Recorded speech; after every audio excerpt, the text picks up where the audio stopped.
So students, this is the last lecture of this chapter, that is periodic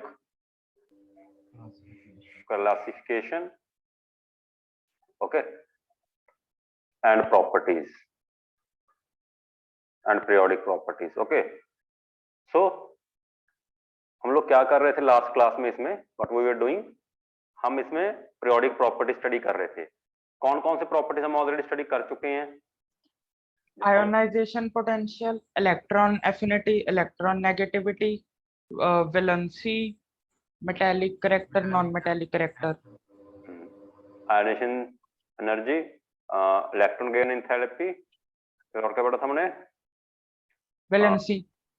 उसके बाद हमने पढ़ा था valency, electron negativity, electro negativity, ठीक है, valency, okay, metallic character, fine, non metallic character, और क्या क्या पढ़ लिया हमने अपना? नेचर ऑफ ऑक्साइड, है ना? ऑलराइट। और कहीं ना कहीं पे ये सारी चीजें आपस में रिलेटेड हैं, ठीक है। तो अगर हम समराइज करें इनके ट्रेंड्स को, अगर मैं पीरियोडिक टेबल बनाऊं,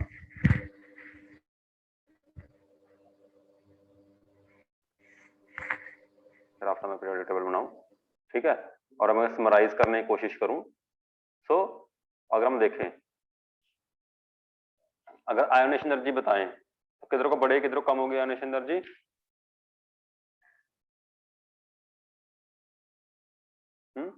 देखो, अगर बनाए हम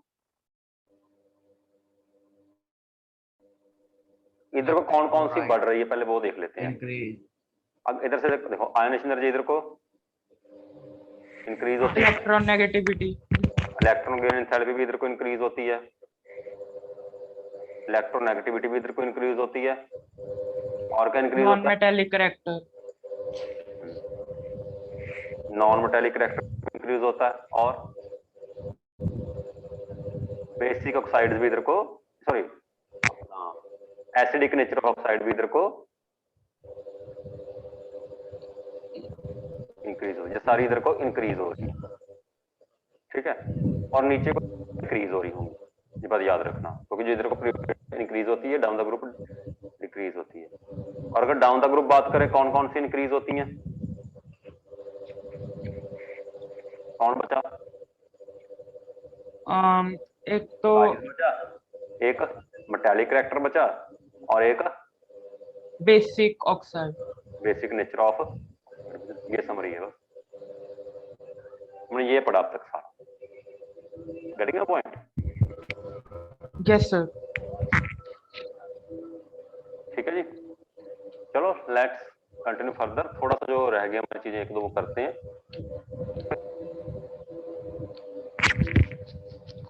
सर स्क्रीन बंद होगी। हाँ, मैंने बंद किया। बेटा आप किसी का ना बड़ी डिस्टर्बेंस आ रही है, अपने माइक म्यूट कर रखें।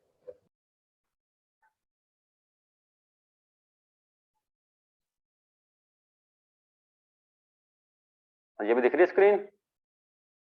Yes sir.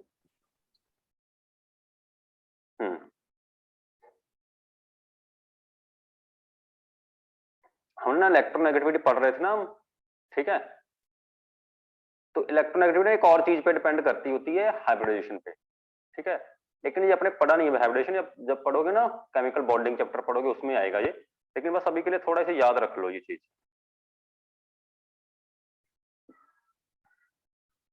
यानी कि ये हाइब्रिडाइजेशन पे डिपेंड करता है,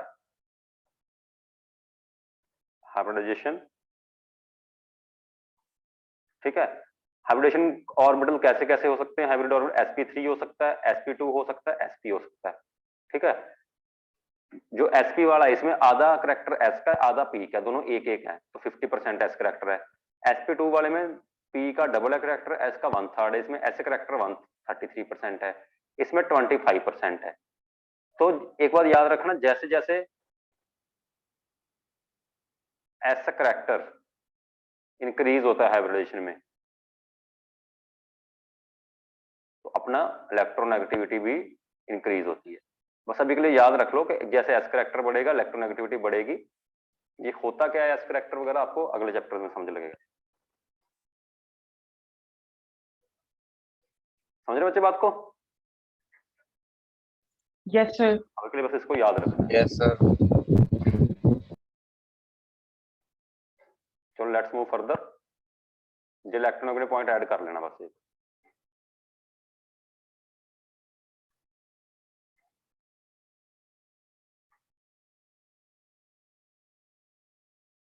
ठीक है जी। इलेक्ट्रोनेगेटिविटी को मेजर कैसे करना वो थोड़ा सा देख लेते हैं।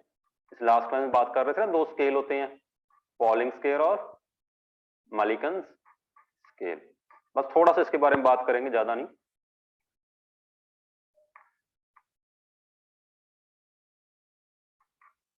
हाँ जी, पॉलिंग ने एक स्केल डेवलप किया था जिससे हम ज्यादातर चीजों की रिलेटिव इलेक्ट्रोनेगेटिविटी मेजर कर सकते हैं। ठीक है, इसने ये फॉर्मूला दिया।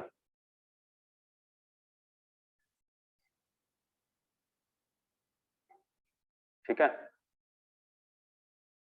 दो एलिमेंट्स अपन लोगों के पास ए एंड बी, उनकी अगर डिफरेंस मेजर करना उनकी इलेक्ट्रोनेगेटिविटी कैसे करेंगे, बस ये देख लो, ये फॉर्मूला 0.208। ठीक है, E A B minus under root of E A into E B B. ठीक है, ये ई ए बी का मतलब क्या है, इनकी बॉन्ड एंथैल्पी कितनी है, जब बॉन्ड एनर्जी कितनी है।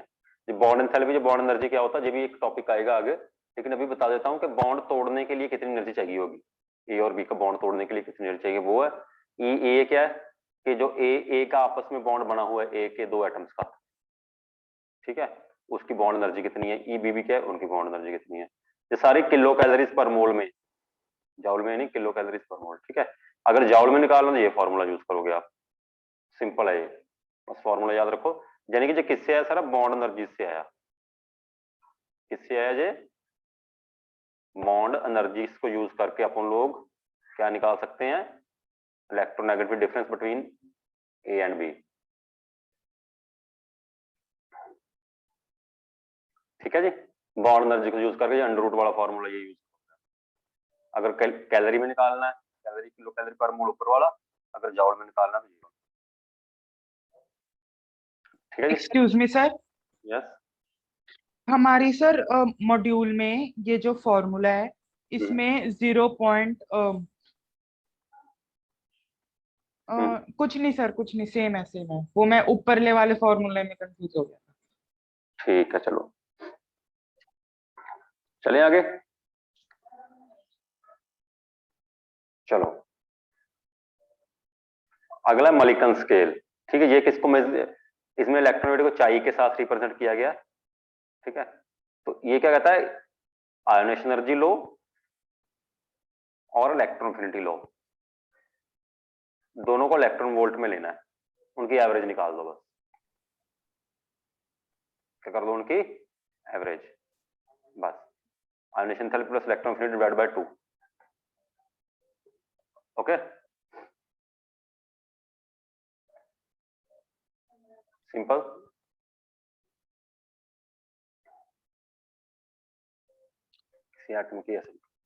अब पॉलिंग और मलिकन वाला स्केल आपस में कैसे रिलेटेड है वो देख लो। ठीक है जी, पॉलिंग वाले को पी के साथ। सर साउंड थोड़ी सी क्लियर नहीं आ रही। आप क्लियर है मेरी आवाज या नहीं? Yes sir. ओके ओके, बच्चे आपके साइड को नेटवर्क इशू होगा बिकॉज दूसरे बच्चों को क्लियर आ रही है आवाज। हाँ जी, क्या कर रहे हैं अभी हम कि पॉलिंग वाली इलेक्ट्रोनेगेटिविटी और मलिकन वाली इलेक्ट्रोनेगेटिविटी आपस में क्या रिलेशन है, ये वाला रिलेशन है इनका। पॉलिंग वाली इज इक्वल टू 1.35 टाइम्स मलिकन वाली का अंडर रूट। 1/2 का मतलब क्या है, पावर का अंडर रूट माइनस 1.37। ये सारा पंगा कर करा के ना, जो मलिकन वाली है पॉलिंग वाली से 1.28 टाइम्स आती है, बात याद रखना। जो मलिकन वाली है इलेक्ट्रोनेगेटिविटी वो पॉलिंग वाली से कितनी ज्यादा होती है, 2.8 टाइम्स। फिर मतलब सर दोनों में से एक गलत है? नहीं नहीं, वो स्केल और है, वो स्केल और है। अगर मैं बोलूं कि मेरी हाइट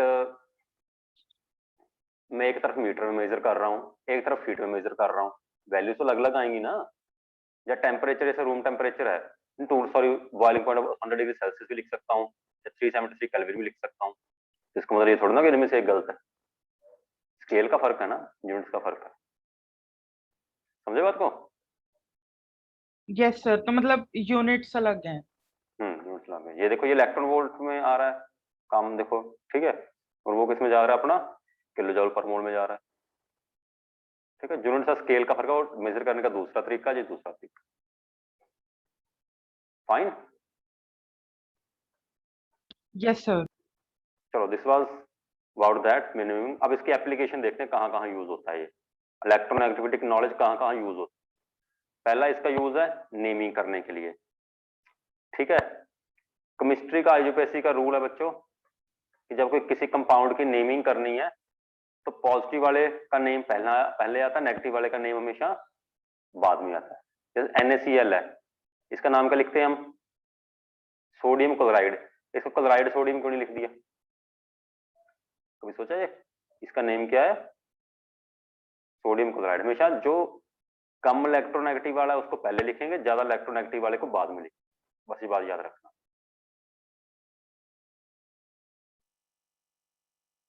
ओके, कोई डाउट इसमें? और जो नेगेटिव वाला होता है, जो ज्यादा इलेक्ट्रोनेगेटिव वाला होता है, उसके नाम के पीछे आइड लगाते हैं, जिसका नाम क्या है, सोडियम क्लोराइड। ठीक है, जैसे देखो OF2 oxygen difluoride, carbon dioxide, carbon कम इलेक्ट्रोनेगेटिव, ऑक्सीजन ज्यादा इससे। तो सिंबल में पहले कम इलेक्ट्रोनेगेटिव वाला आएगा, ज्यादा वाला बाद में आएगा, नाम में भी बाद में आएगा ज्यादा लिखना। चाहे सिंबल लिखना चाहे नाम लिखना, कम इलेक्ट्रोनेगेटिव वाला पहले, ज्यादा वाला बाद में। Any doubt in this? No sir. अगला है metallic and non metallic reactor से आइडिया लग जाता है, जो पता ही हमें। मेटालिक मेटल्स की इलेक्ट्रोनेगेटिविटी कम होती है, ठीक है, और नॉन मेटल्स की ज्यादा होती है।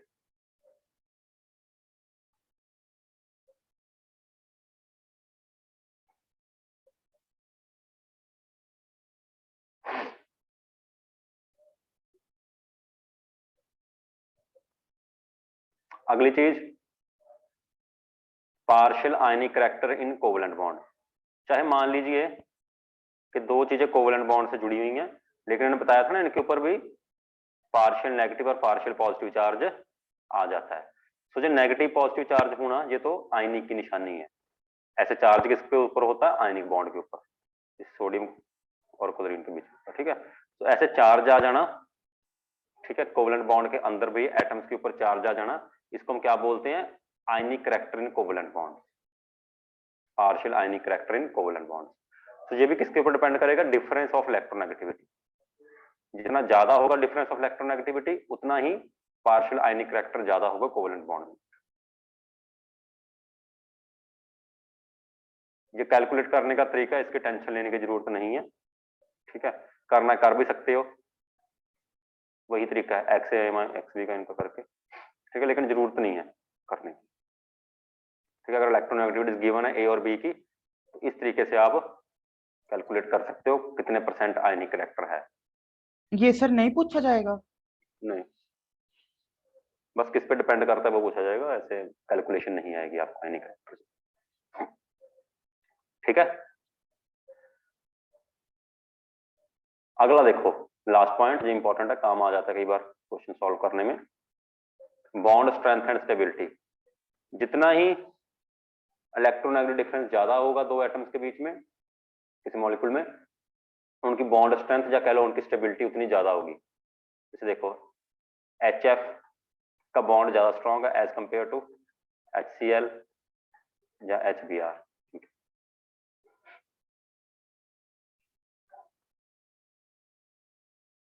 समझे बच्चा लोग? Yes sir. क्लोरीन से ज्यादा इलेक्ट्रोनेगेटिव है, ठीक है, जिनका इलेक्ट्रोनेगेटिव ज्यादा हुआ H और F में एज कंपेयर टू H और Cl में, तो बॉन्ड किसका ज्यादा स्ट्रॉन्ग है, H और F का। डन, चले आगे।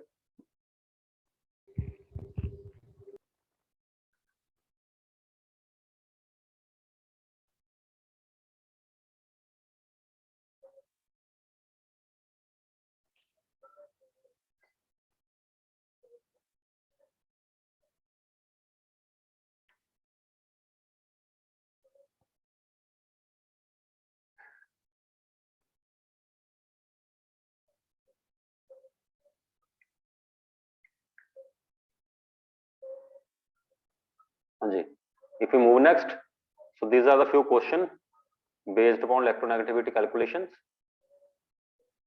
ठीक है, जस्ट ये फॉर्मूले वैल्यू डालनी है, आप लोग कर सकते हो।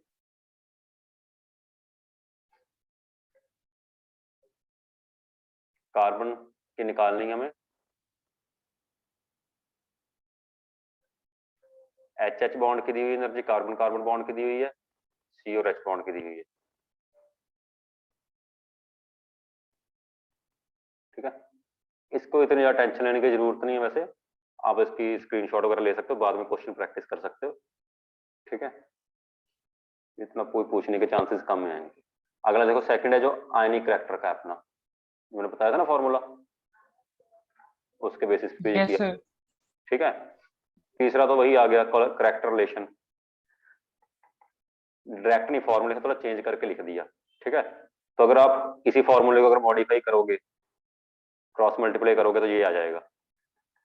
ठीक है, तो इसका करेक्ट आंसर क्या है? बी है। जो करके था ना मलिकन वाला, उसको क्रॉस 2 को इधर मल्टीप्लाई करोगे तो ये बन जाएगा फॉर्मूला, इधर उसको उधर लेके जाओगे आईपी और ईए को, तो ये है। तो देखो जनरल क्वेश्चंस है जिसमें से बनते हैं। ठीक है जी, चलो। Yes sir. हम टेलिंग अगेन, जो स्केल्स हैं इतने ज्यादा खास इंपॉर्टेंट नहीं है, लेकिन पढ़ दो, नॉलेज के लिए ठीक है हमें। ठीक है, थोड़ा बहुत पूछा जा सकता है, ज्यादा ट्रेंड्स इंपॉर्टेंट है इसमें से, कौन सी किधर को बढ़ती है, कौन सी कम होती है, जो एक्सेप्शन है।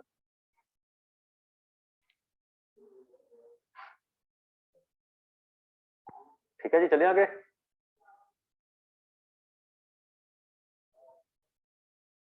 अगर केमिकल रिएक्टिविटी की बात करें, किधर को कम होती है, किधर को ज्यादा होती है, किसकी बात करेंगे अभी हम?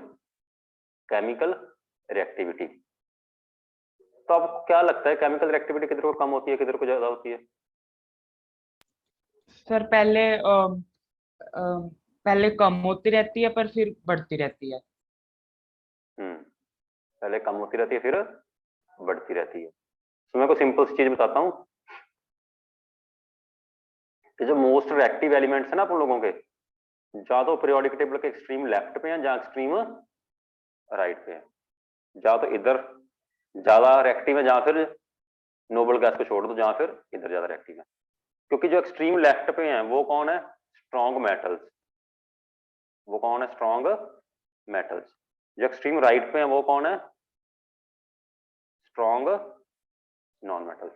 ठीक है, तो कहने का मतलब, जहां तो लेफ्ट वाले हैं वो अपने मेटल वाले तरीके से ज्यादा तकड़े तरीके से रिएक्ट करेंगे, मेटल वाली प्रॉपर्टीज के साथ। जो राइट पे है वो अपनी नॉन मेटल वाली प्रॉपर्टी के तरीके से रिएक्ट करेंगे। ठीक है, सो जहां तो एक्सट्रीम लेफ्ट पे हैं, जहां फिर एक्सट्रीम राइट पे हैं। तो अगर इसको ट्रेंड की फॉर्म में लिखना हो कि on moving left to right, reactivity first decrease, then increase. Reactivity first decrease then increase. ठीक है, और अगर डाउन द ग्रुप बात करें हम, on moving down the group, it increases. नहीं, on moving down the group, for metals it increase, for non metals it decrease. Decreases. On moving down the group, reactivity increase for metals जो left में है ना, but it decrease for non metals.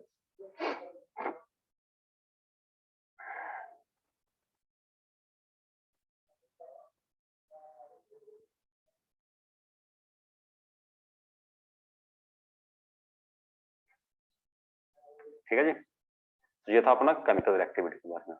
और जो arrow से बनी हुई क्या है, ये आपकी शॉर्ट समरी है सारी प्रॉपर्टीज की, कि कौन सी किधर को इंक्रीज हो रही है। देखो, electron gain enthalpy, ionisation enthalpy इधर को इंक्रीज हो रही है, नॉन मेटालिक रिएक्टर इंक्रीज हो रहा है। ठीक है, बस वही सारा बताया हुआ है। अगर इधर को देखें हम, ऊपर को इलेक्ट्रोनेगेटिव इंक्रीज होती है, साइज नीचे को इंक्रीज होता है, आयनाइजेशन एंथैल्पी ऊपर को इंक्रीज होती है, वही लिखा, इलेक्ट्रॉन गेन एंथैल्पी ऊपर को इंक्रीज होती है। क्वेश्चन ये सारी समरी बनाई हुई। ठीक है बच्चों? Yes sir.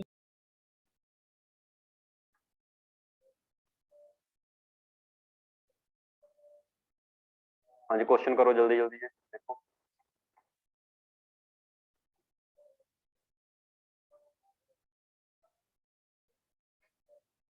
बेसिक नेचर में इंक्रीज करना है, सॉरी अरेंज करना है इन्हें, डिक्रीजिंग बेसिक नेचर। इनके पोजीशन पता होनी चाहिए क्या है सारे, एक ग्रुप के मेंबर है, पहले ग्रुप के, पहला ग्रुप ये होता है। Basically down the group move कर रहे हैं, तो डाउन द ग्रुप क्या होगा, बेसिक नेचर इंक्रीज होगी, तो सीजियम के हाइड्रोक्साइड की सबसे ज्यादा, फिर बेरियम, NaOH, फिर लिथियम हाइड्रोक्साइड।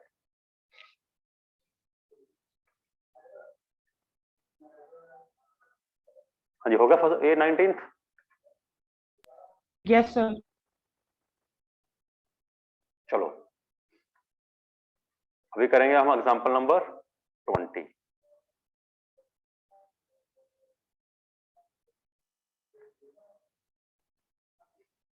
देखो एसिडिक नेचर का सेम क्वेश्चन है, अल्मीनियम, सिलिकॉन, फास्फोरस, सल्फर, इनकी पोजीशन पता होनी चाहिए। समझाऊं आपको मैं, ऐसे होता है, यहाँ पे अल्मीनियम होता है, इसके नीचे सिलिकॉन होता है, इसके नीचे फास्फोरस होता है, इसके नीचे सल्फर होता है। ये देखो, तो अलोंग द पीरियड क्या होता है, नॉन मेटालिक कैरेक्टर इंक्रीज होता है, तो दिस मींस एसिडिक नेचर भी इंक्रीज होती है अलोंग द पीरियड। तो ये आ गया ऑर्डर, देखो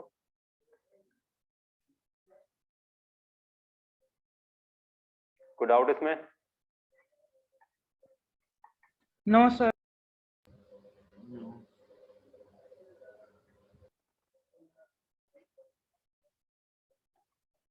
चलो अभी आगे मूव करते हैं।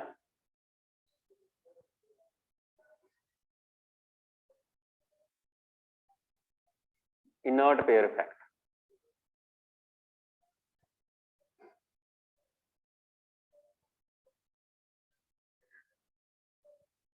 इनर्ट पेयर इफेक्ट लास्ट चीज है ये इस टॉपिक की। जैसे पी ब्लॉक में जाके आपको पी ब्लॉक चैप्टर में डिटेल में आना होता है इनर्ट पेयर इफेक्ट, हम अभी कर लेते हैं इसको, ठीक है जी। इनर्ट पेयर इफेक्ट क्या? एक्सक्यूज मी सर, यस, वो सर हमारे मॉड्यूल में boiling point and melting point भी दिया हुआ है। हाँ कर लेंगे वो भी पूरा। हाँ जी, इनर्ट पेयर इफेक्ट क्या होता है? इनर्ट मतलब होता है कुछ जो रिएक्ट ना करे।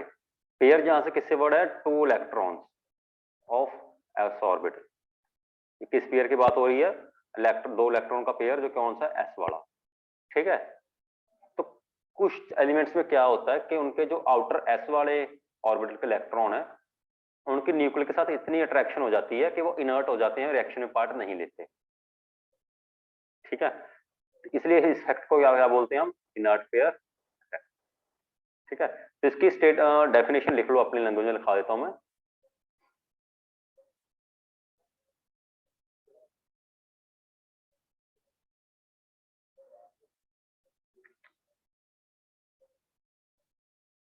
In some elements,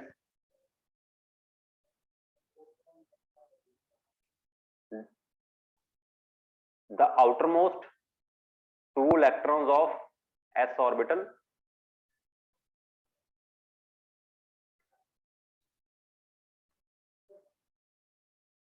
do not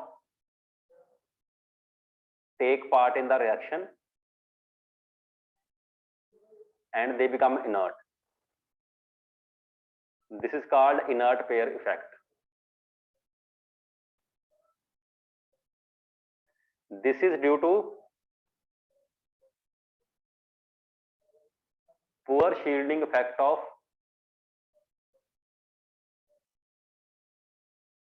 inner d and f electrons,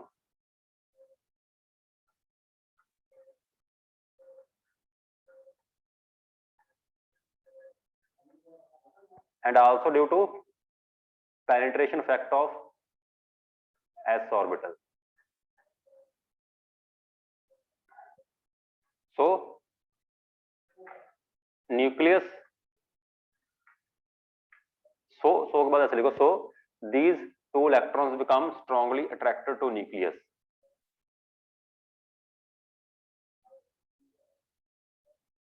so they cannot be lost, so they cannot be lost. ये सर सिर्फ S2 में ही होता है।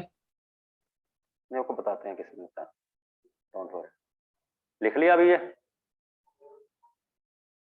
तो अभी देखते हैं ये होता कहाँ पे, कहाँ पे काम आएगा ये, इसका रिजल्ट क्या निकला वो देखेंगे अभी हम। ये पीरियोडिक टेबल दिख रहा है बच्चों?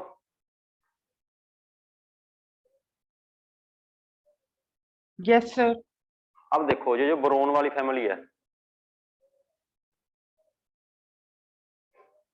बोरोन की अगर मैं इलेक्ट्रॉनिक कॉन्फ़िगरेशन लिखूं 5, कितनी होगी इसकी? 1s2 2s2 2p1। ओके, इसकी ऑक्सीजन स्टेट क्या होगी? नॉर्मल ऑक्सीजन स्टेट बोरोन की क्या होगी?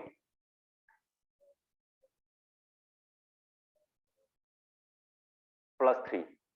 कितनी होगी इसकी? ये 3 इलेक्ट्रॉन लूज करेगा, इसकी वैलेंस शेल में 3 इलेक्ट्रॉन है, +3। तो पूरे के पूरे ग्रुप की +3 होनी चाहिए। किसी की भी कॉन्फ़िगरेशन लिख के देखो कि सेम सी ही आएगी, लेकिन क्या है कि ऊपर वाले तो +3 शो करते हैं, ये +3 शो करता है, ये प्लस, जैसे से नीचे आई जाएंगे इनके +1 शो करने के चांसेस इंक्रीज होते जाएंगे,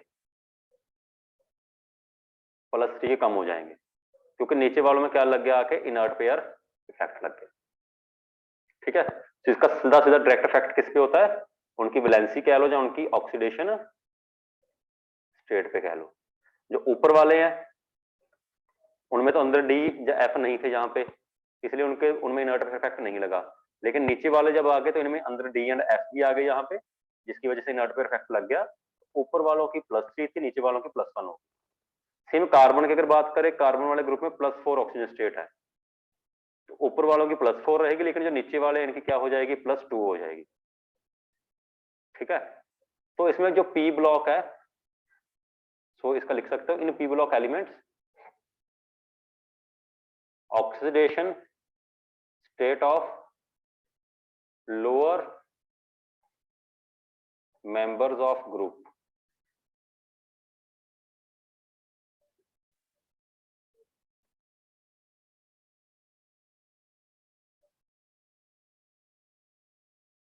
is 2 less than upper members due to inert pair effect, due to inert pair effect।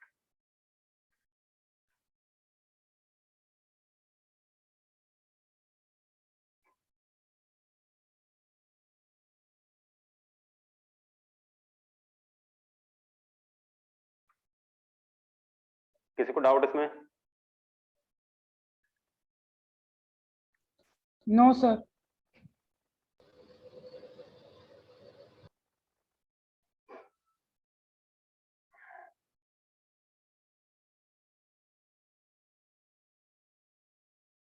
Okay great.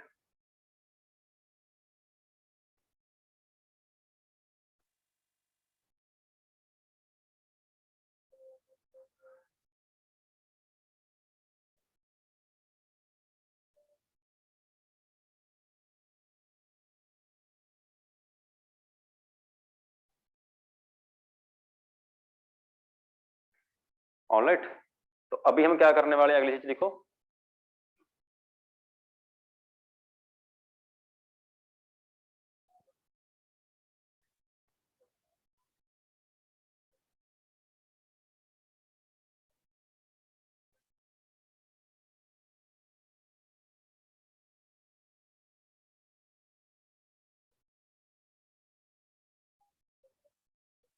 anomalous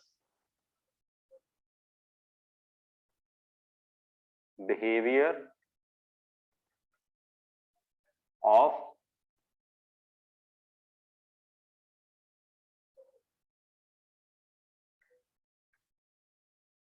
second period elements। anomalous और डिफरेंट, डिफरेंट टाइप का। अगर हम बात करें ये वालों की, इनका जो बिहेवियर होता है बाकी पूरे ग्रुप से डिफरेंट होता है, या कह लो कि हर एक ग्रुप में जो फर्स्ट मेंबर है उसका बिहेवियर डिफरेंट क्यों है? इसको और कैसे लिख सकते हो? अगर पहले वाले को इग्नोर करते हैं, hydrogen helium, behaviour of second period members of each group is different from rest of the group. Why? ठीक है, ये एक इंपॉर्टेंट चीज है।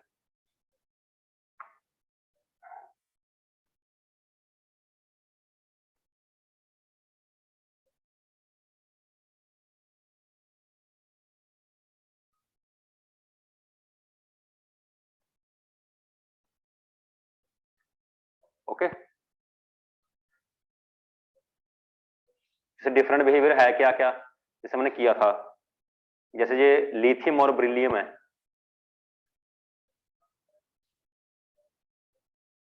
ठीक है जी, इनके कंपाउंड कौन से होते हैं, lithium beryllium from covalent compounds but other members from ionic compounds, ठीक है। और अगर आगे इधर देखें हम, जैसे नाइट्रोजन गैस होती है जो नीचे वाले सॉलिड होते हैं, ऑक्सीजन गैस होती है जो नीचे वाले सॉलिड होते हैं। तो बहुत बार देखा गया है कि जो पहले वाला मेंबर है उसकी प्रॉपर्टीज नीचे वालों से डिफरेंट होती हैं, ठीक है। इनके रीजन देख लो, ये पूरी इनऑर्गेनिक केमिस्ट्री में ये बात बार बार रिपीट होती रहनी है, ठीक है। बहुत बार ये इन रीजन में से बहुत सारे आंसर बनते हैं, ठीक है। ये चार बातें हमेशा याद रखनी। पहला, स्मॉल साइज,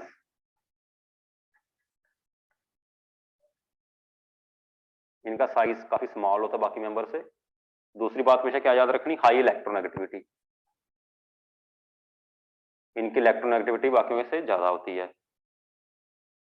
ठीक है जी। तीसरी बात, absence of vacant d orbital, इनमें खाली ऑर्बिटल नहीं होते बिकॉज ये सेकंड शेल वाले हैं। सेकंड पीरियड मतलब सेकंड शेल, और सेकंड शेल में हमें पता कौन होता है, सिर्फ एस होता है जहां पी होता है। बाकी अगले बार sir third fourth fifth six में सब में, थर्ड शेल में भी डी सब शेल होती है, फोर्थ में सब में डी भी हो जाती है, चाहे वो खाली पड़ी हो लेकिन डी होती तो है ना, तो जिसकी वजह से बहुत सारी प्रॉपर्टीज इफेक्ट हो जाती है। चौथी बात, large charge upon size ratio, इनकी अगर आप चार्ज और साइज की रेशो देखोगे जो आंसर आएगा, इनके चार्ज की वैल्यू और साइज की वैल्यू काफी ज्यादा होती है, इनमें चार्ज ज्यादा कंसंट्रेटेड होता है, ठीक है। तो in due to these reasons many properties of second period elements are different from their group member.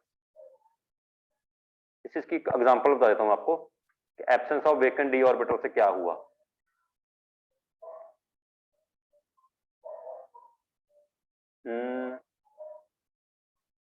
जैसे जो नाइट्रोजन है ये मैक्सिमम 3 बॉन्ड बना सकती है, कितने बॉन्ड बना सकती है, मैक्सिमम 3 बॉन्ड्स, लेकिन जो फॉस्फोरस है ये 5 तक बना लेता है, इट कैन फॉर्म 5 बॉन्ड्स। समझ लगी बात, क्योंकि इसके पास खाली डी ऑर्बिटल थे, इसने वो पी वाला तो भर ही लिया अपना, साथ में 2 डी में डाल दिए, ओके। तो जो नंबर ऑफ बॉन्ड ज्यादा बना लेते हैं नीचे ग्रुप वाले, ऊपर वाले नंबर ऑफ बॉन्ड ज्यादा नहीं बना सकते होते। और एक और बात होती है कि जो फर्स्ट मेंबर होता है वो मल्टीपल बॉन्ड बना सकता है, जैसे डबल या ट्रिपल बॉन्ड भी बना सकता होता है, जैसे नाइट्रोजन में ट्रिपल बॉन्ड होता है, फॉस्फोरस में सिंगल बॉन्ड ही होता है। इसका रीजन वही है, छोटा साइज होने की वजह से वो ऐसा काम कर सकते हैं, ऊपर वाले नीचे वाले नहीं कर सकते, ठीक है। So these are the few properties जो इनकी अलग होती हैं, डिटेल में अगले चैप्टर्स को आपको आता रहेगा ये कि कौन कौन सी प्रॉपर्टीज अलग है, लेकिन रीजन हमेशा यही रहने हैं, इनमें से रीजन हो, बस इन चीजों को दिमाग में बिठा लो, बहुत सारे क्वेश्चन है इसमें से आंसर निकलेगा।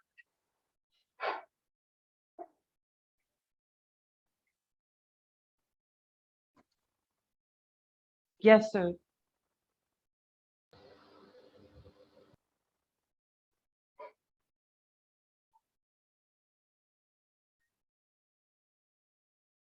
ठीक है, और साइज की वजह से अगर बात करें, मेल्टिंग एंड बॉइलिंग पॉइंट भी फर्क आ जाता है, ठीक है। जितना साइज छोटा होगा उनमें बॉन्ड ज्यादा स्ट्रॉन्ग होगा एज कंपेयर टू बड़े साइज वालों के, ठीक है। और बड़े बॉन्ड को तोड़ना हमेशा इजी होता है एज कंपेयर टू छोटा बॉन्ड, ये बात याद रखना, ठीक है। इसलिए जिनका साइज छोटा है उनके बॉन्ड में अट्रैक्शन कम होगी, ठीक है, तो उसका मेल्टिंग एंड बॉइलिंग पॉइंट भी ज्यादा होगा, वो हार्ड भी कंपैरेटिवली ज्यादा होंगे जो ऊपर वाले। समझे बच्चे? तो अगर आप जनरल ट्रेंड देखें मेल्टिंग पॉइंट और बॉइलिंग पॉइंट का जनरल ट्रेंड, ठीक है, तो इसमें एक्सेप्शन तो हमेशा रहेंगी, ठीक है, क्योंकि इनका एक सिंपल ट्रेंड नहीं है, जो अलग अलग ग्रुप में अलग अलग भी हो जाता है। तो अगर हम देखें इनका जनरल, तो जो जितना साइज छोटा होगा उतने बॉन्ड ज्यादा स्ट्रांग होंगे, ठीक है, तो बॉन्ड तोड़ना उतनी मुश्किल होगा, उनका मेल्टिंग पॉइंट बॉइलिंग पॉइंट भी उतना ज्यादा होगा, ठीक है।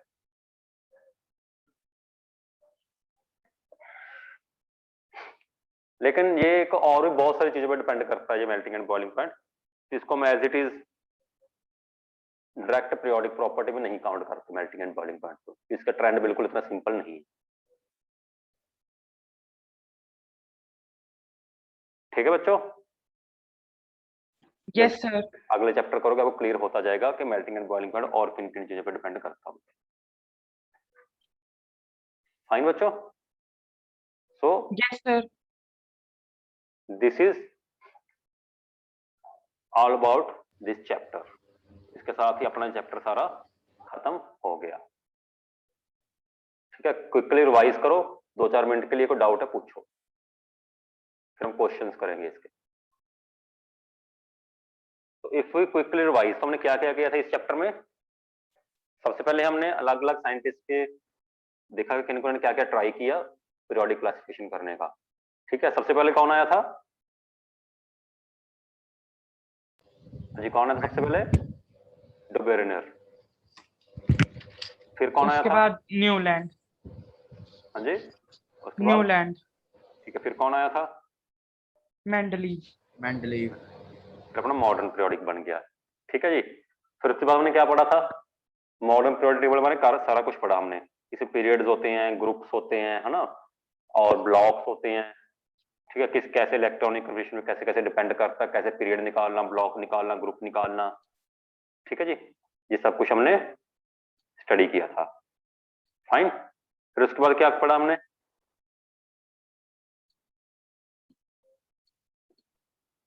हाँ जी देखो, आयोनाइजेशन पोटेंशियल। हमने फिर प्रॉपर्टीज पढ़नी स्टार्ट की, है ना, अलग अलग प्रॉपर्टीज के ट्रेंड देखे हमने। साइज का देखा, पहले हमने साइज देखा कितने तरह का होता है ना, फिर हमने साइज का ट्रेंड देखा, ठीक है। साइज में ये देखा कि पीरियड का लॉन्ग कैसे होता है, ग्रुप के लॉन्ग कैसे होता है, कटाइन और अनाइन का साइज कम ज्यादा क्यों होता है, किस किस पे डिपेंड करता है साइज, इसमें शील्डिंग इफेक्ट वगैरह, न्यूक्लियर चार्ज, ये सब कुछ पढ़ा हमने। फिर आयोनेशन एनर्जी आई, इलेक्ट्रॉन गेन एंथैल्पी आई, ये सारी हमने पीरियोडिक प्रॉपर्टीज पढ़ी फिर, ठीक है जी। तो ऐसे सब सारा ये चला, इसमें कुछ एक्सेप्शंस भी आती रही, वो देखा हमने। फाइन। तो अगर आप इस चैप्टर को देखना चाहो पूरे एक पेज के ऊपर इसकी समरी लिख सकते हो आप, लेकिन चैप्टर बड़ा ही इंपॉर्टेंट है, अप्लाई सभी जगह होगा। फाइन। तो चलो इसके कुछ क्वेश्चंस करके देखते हैं अभी हम। I am sharing the some questions with you, okay.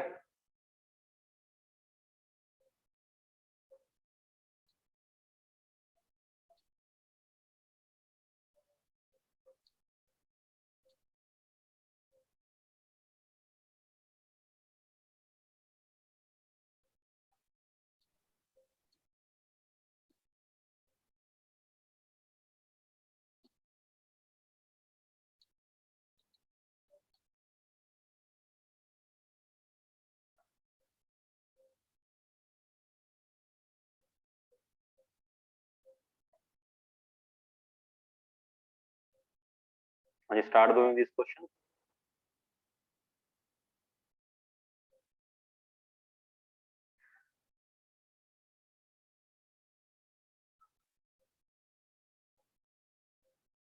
हाँ जी, see the question number 46।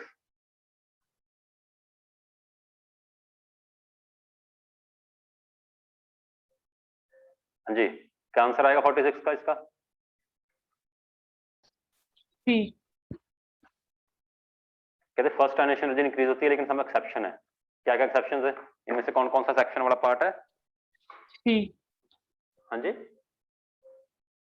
Nitrogen and oxygen, C part.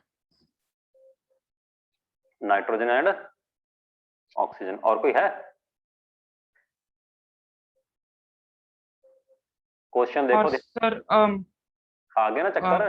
Beryllium and देखो क्या है, कौन सी एक्सेप्शन नहीं है, बाकी सारी हैं। देखो सिर्फ कौन नहीं है इसमें, सोडियम एंड मैग्नीशियम। ठीक, क्वेश्चन में ध्यान से देखना, नॉट कई बार लिखा होता पर है। सर उसमें वो भी लिखा है the one which is not and exception is.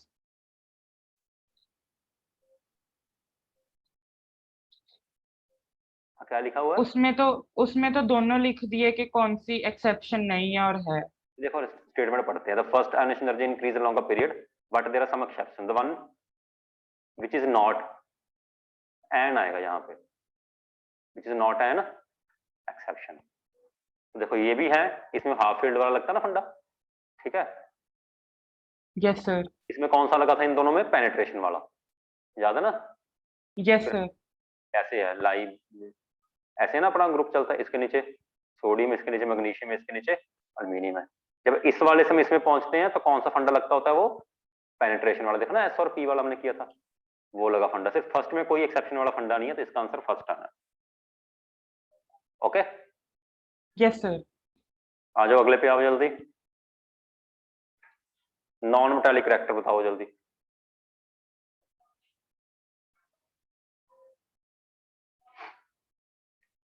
आप पीरियोडिक टेबल खोल सकते हो साथ में अगर है आपके पास। ये सब क्वेश्चन करने के लिए आपको पीरियोडिक सर डी पार्ट। क्या होगा, डी पार्ट। D part. ये कैसे पता चला, इसके पीरियोडिक टेबल का बना के दिखाता हूं मैं आपको। ये ऐसे है सारा, वही है, ठीक है। इसके नीचे एल्यूमिनियम होता है, इसके नीचे सिलिकॉन, इसके नीचे ये ऐसे, इनका ट्रेंड ऐसे है ये, ठीक है। तो अब देखो हमें पता चल रहा है कि नॉन मेटालिक रिएक्टर अगर हम कंपेयर करें, देखो ये तो नीचे वाले आ गए, नीचे वाले मेंबर, इनका तो कम ही होगा, ठीक है। तो ऊपर वाले का अगर देखें कौन कौन है, ऊपर वालों में कंपैरिजन है। पहले मेनली देखो तो फ्लोरीन का इनमें सबसे ज्यादा होगा क्योंकि पीरियड में आगे है वो, फिर नाइट्रोजन आ गया, फिर कार्बन आ गया, ठीक है। अब कार्बन और बोरोन से कंपेयर करना है, कार्बन और सिलिकॉन को कंपेयर करना है, ठीक है। इनमें कौन जीत जाएगा अपना, सिलिकॉन, ठीक है। क्योंकि हमें पता है बोरोन तो क्या है अपना, मेटलाइड है, पता ना। देखो पीछे को यस जाते सर। हुए कम हुआ, नीचे को जाते हुए भी नॉन मेटालिक रिएक्टर कम हुआ, लेकिन ज्यादा कम कैसे होता है, पीछे को कम जाते हुए ज्यादा कम होता है, नीचे आते थोड़ा कम डिक्रीज होता है। इसलिए आंसर कौन सा चूज किया गया, डी।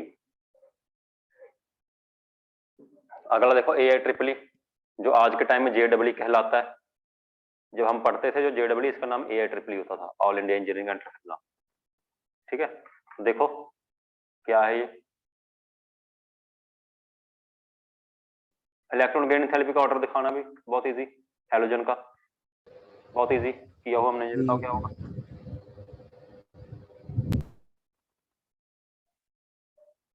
बहुत इजी है यार, ये तो हाइड्रोजन हैं, फ्लोरीन, क्लोरीन, ब्रोमीन, आयोडीन, ये है ये, ठीक है। वैसे डाउन द ग्रुप क्या होती है पहले सर क्लोरीन, फिर फ्लोरीन, फिर ब्रोमीन, फिर आयोडीन।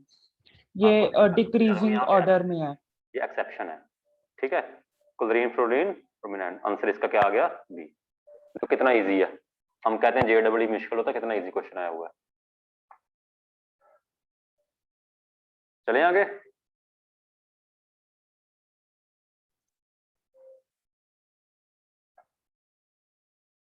करो और नेक्स्ट 49। इनमें सबसे ज्यादा आयनिक एंथैल्पी किसकी होती है, सीधा ही पता चल रहा है बच्चे यहाँ पे तो, सर नियॉन, नोबल गैस नहीं नियॉन। एक नोबल गैस है, देखो सारे ट्रेंड भूल जाओ आप जो भी है, जिसकी नोबल गैस आ गया तो वो तो मैक्सिमम होनी ही, ठीक है। उसमें इलेक्ट्रॉन डालना और निकालना दोनों ही बड़े मुश्किल काम होते हैं, जो फुली फिल्ड है, ठीक है। Yes sir. ये भी सिमिलर सा आ गया, देखो कार्बन, नाइट्रोजन, ऑक्सीजन, फ्लोरीन, आयनिक एनर्जी एक ही पीरियड के मेंबर है ना सारे। वैसे तो आगे आगे ज्यादा इंक्रीज होनी थी, ठीक है, फ्लोरीन की सबसे ज्यादा होगी, फिर दूसरे नंबर, लेकिन एक एक्सेप्शन है, ऑक्सीजन नाइट्रोजन में एक्सेप्शन भी है। ऑक्सीजन की कम होती है, नाइट्रोजन की ज्यादा होती है। कौन सा बना इसका? सी। सी बना। Got it? Yes sir. होने लग गया ना, मजा आ रहा है ना? यस। देखो जो सारे प्रीवियस ईयर क्वेश्चन है, बच्चों को यही बड़े मुश्किल लगते हैं। तो नॉर्मल सारे जो पहले एग्जाम में आए वो क्वेश्चन है सारे। ये सर मेन के हैं या एडवांस के?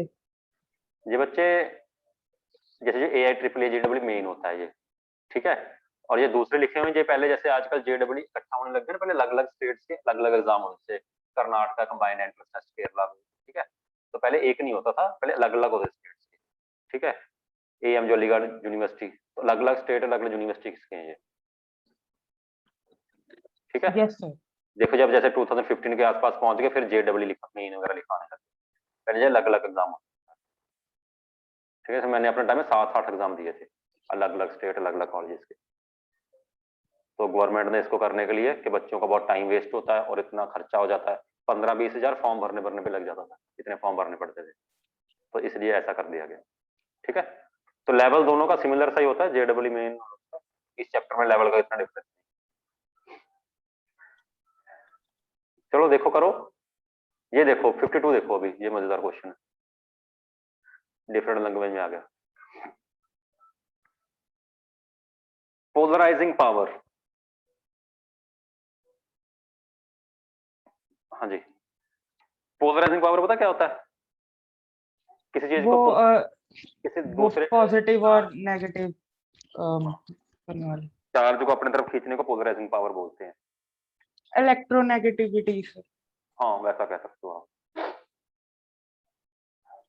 ठीक है जी। तो ऐसा कहता है जितना चार्ज ज्यादा होता है और साइज छोटा होता है, जितना साइज छोटा होगा और चार्ज ज्यादा होगा, उतनी उसकी पोलराइजिंग पावर ज्यादा होती जाएगी। चार्ज के ऊपर डिपेंड करता होगा, ठीक है।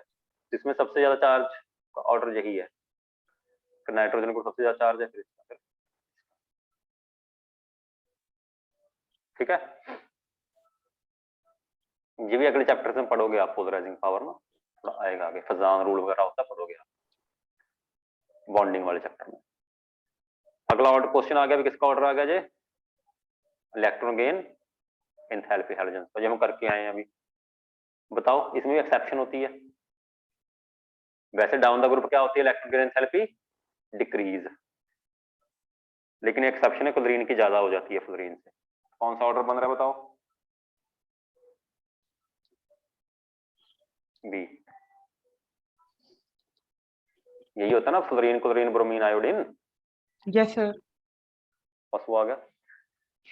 अगला आइसोइलेक्ट्रॉनिक क्वेश्चन आ गया, देखो मैंने बताया आइसोइलेक्ट्रॉनिक चीजें क्या होती है जिनमें नंबर ऑफ इलेक्ट्रॉन सेम होते हैं, ठीक है। तो अगर उनका साइज देखना तो सिंपल चार्ज देख लो, जिसके ऊपर जिसका एटॉमिक नंबर ज्यादा होगा आइसोइलेक्ट्रॉनिक में, चार्ज ज्यादा होगा, ठीक है। न्यूक्लियर चार्ज, कौन सा चार्ज देख लो? न्यूक्लियर चार्ज, यानी कि एटॉमिक नंबर देख लो बस। तो देखो कौन सा होगा ऑर्डर?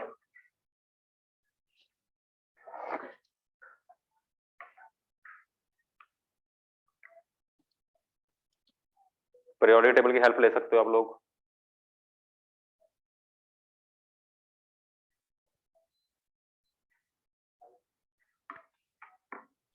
हुआ या नहीं हुआ? पोजीशन बताऊं कहां कहां पे इनकी? हाँ जी क्या होगा बताओ? पोजीशन पता लगी नहीं लगी इनकी? कौन सा? बी पार्ट होगा।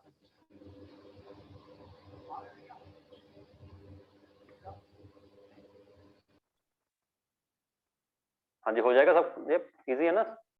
Yes sir. चलो ठीक है, तो ऐसे ऐसे क्वेश्चन बन रहे हैं इसमें काफी सारे, ठीक है। करो खुद ट्राई करो, अगले मैंने करा दिए इतने, ट्राई करो। ये इधर वाले देख लो, चलो अब JEE मेन वगैरह देख लो, क्या है 62 63 देख लो।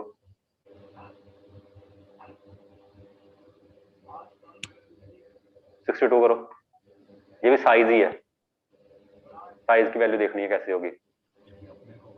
ये देख घबरा नहीं जाने कि हमने तो वैल्यू पढ़ी नहीं साइज की, वैल्यू हमें मैटर नहीं करती, तो ट्रेंड देखना बस। हाँ जी बताओ, N3 इनमें साइज का ट्रेंड क्या होगा? इनमें ए होएगा क्योंकि वो डिक्रीज हो रहा है। सिंपल डिक्रीजिंग है ना, अलोंग द पीरियड क्या होता है, साइज डिक्रीज होता है, तो सिंपल डिक्रीज। क्या होगा? देखो कितना इजी है, जेडब्ल्यू मीन तो 2 सेकंड में हो गया हमारा, और हमें 3 मिनट मिलते हैं क्वेश्चन करने के लिए जेडब्ल्यू में। ठीक है, अब आइए देखो, ये सही बात है भाई, ये वाला अच्छा है। सेकंड आयोनेशन एनर्जी की बात होगी, सेकंड वाली की, फर्स्ट की नहीं देखनी, जिसमें मजा आएगा करने।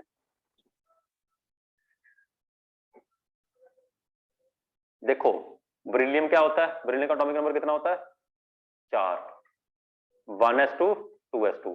लेकिन जब एक इलेक्ट्रॉन निकल गया तो ये क्या रह जाएगा पीछे, इसका 2s1 रह जाएगा। ठीक है, एक इलेक्ट्रॉन निकलने के बाद 2s, यानी कि सेकंड वाला जब निकालना है इसका 2s1 से निकलेगा। बोरोन की अगर बात करें उसका 5 होता है, 1s2 2s2 2p1। जब इसका एक इलेक्ट्रॉन निकल गया, जब सेकंड वाला निकालना वो किससे निकलेगा? 2s2 से। ठीक है, ऐसे सबका देखो। मैग्नीशियम कितना होता है भाई? मैग्नीशियम बेटा बेरिलियम के नीचे ही होता है, लेकिन ये 3 का होता है, 3 में जाएगा इसका। ये 3s2 होता है इसका वैलेंस, जब इसका एक इलेक्ट्रॉन निकल गया तो 3s1 से निकलेगा दूसरे वाला। अल्मीनियम क्या होता है? 3s2 3p1 होता है, जब इसका निकल गया एक, तो जो अगला किस में से निकलेगा? इसका 3s2 में से निकलेगा। तब बताओ कि सबसे ज्यादा मुश्किल किस में से होगा निकालना सेकंड इलेक्ट्रॉन? 2s1 से, 2s2 से, 3s1 से या 3s2 से? पहली बात तो यह कि तीसरे वाले से निकालना सेकंड वाले से निकालना इजी होता है, तो सेकंड वाले से निकालना मुश्किल होगा हमेशा तीसरी शेल से। तो बताओ कौन कौन सी ऑप्शन रह गई है हमारे पास अभी? ये 2 नीचे वाली मैग्नीशियम एल्यूमिनियम को इग्नोर ही कर दो, है ना, क्योंकि ये तो तीसरी शेल वाले आ गए। ये आउटर मोस्ट होगी। ठीक है ना, इनको तो इग्नोर कर दो, क्योंकि तीसरी शेल में से सेकंड सर शेल 2s2 में से, किसमें से? 2s2 तो क्योंकि वो फुल है। हाँ फुल है, ठीक है ना, 2s2 में से निकालना मुश्किल होगा। ठीक है जी।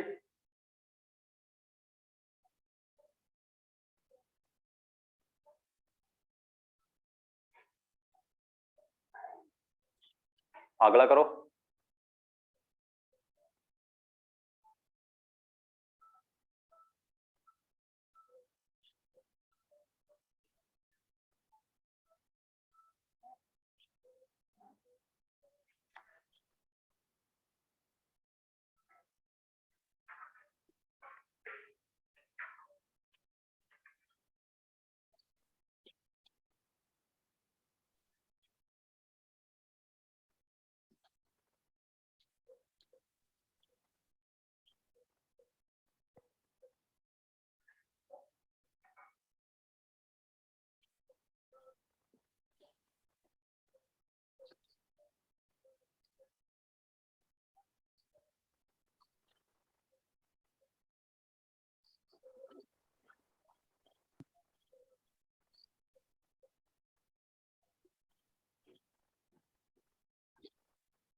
हाँ जी, हो रहा है क्वेश्चन, देखो अगले देख लो। Yes sir.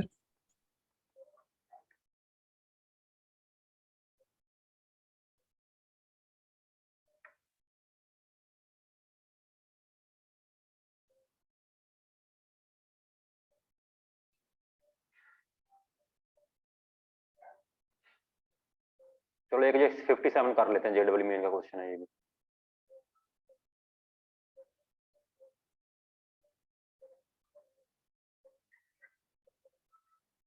First ionization therapy, similar से क्वेश्चन है ये। पहली बात तो देखो, आर्गन तो एंड में ही आना सब में, क्योंकि नोबल गैस है। ठीक है, ये कौन से पीरियड के मेंबर है बता? कैल्शियम वगैरह सारे, ये बेरियम वगैरह, सल्फर वगैरह, थर्ड वाले हैं जी।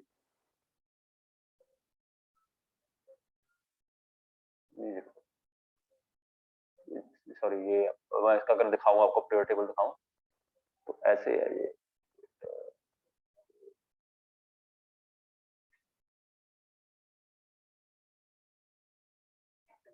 चलो पीरियोडिक टेबल खोल के दिखाता हूं मैं आपको। देखो किस किस की बात हो रही है, जे कैल्शियम, बेरियम, सल्फर, ठीक है। तो अगर मैं इसका पीरियोडिक टेबल खोल के दिखाऊं आपको,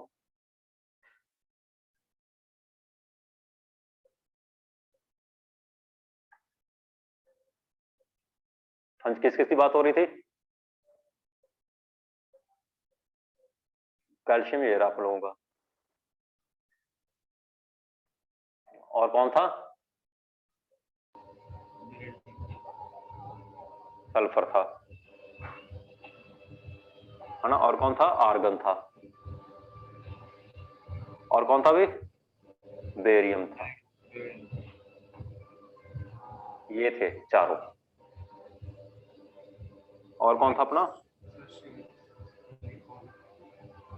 त्रिलिम, ये था। ये पांचों थे। अब इनका क्या करना था? आयनेशन एंथैल्पी का ट्रेंड ढूंढना था, किसकी ज्यादा होगी किसकी कम होगी, ठीक है। देखो बताओ इनकी किससे ज्यादा कम किसकी होगी? सर मैक्सिमम मैक्सिमम तो आर्गन बेरियम की होगी। नहीं नहीं, बेरियम के बच्चे मिनिमम होगी। बेरियम की यस सर, यस सर, मैं नीचे वो इलेक्ट्रॉन एफिनिटी में कंफ्यूज हूँ। आयन एंथैल्पी का ट्रेंड क्या है? ये तो देखो नीचे है, इसका साइज काफी बड़ा होगा और मेटल भी सबसे कम इसकी होगी। फिर उसके बाद कौन आएगा? कैल्शियम आएगा, क्योंकि जो मेटल्स इनकी कमी होती है, फिर आगे जाएंगे जब कम होगी, ठीक है। अब सिलियम और सल्फर में से किसकी ज्यादा होगी, किसकी कम होगी? इसके नीचे वाले की ना, सिलियम की। फिर कौन आएगा उसके बाद? सल्फर आएगा। फिर कौन आएगा? आर्गन आएगा। दिस इज द ट्रेंड, ठीक है। तो हमें क्या पता चल रहा है अभी इसमें से कि इस चैप्टर को हम तभी कर पाएंगे अगर हमें सभी की पोजीशन याद है। इतना तो पता लग गया ना हमें, क्योंकि पीरियोडिक टेबल याद नहीं है, उनकी पोजीशन याद नहीं है, तो क्वेश्चन करने बड़े मुश्किल हो जाएंगे, ठीक है। तो अगली जो अपन लोगों की क्लास है वो किसके ऊपर रहेगी? अपनी पीरियोडिक टेबल को मेमोराइज करना, यानी कि पोजीशन याद करनी, ठीक है। तो अगला एक लेक्चर हम उसी पे लगाएंगे और कुछ थोड़े से और क्वेश्चन करेंगे, अच्छे से क्वेश्चन और, सर ठीक है। अगला लेक्चर हम कल लगाएंगे या मंडे को? अगर टाइम लगा तो कल लगा लेंगे, ठीक है। मैंने थोड़ा कल बाहर भी जाना है, अगर नहीं यस लगा सर।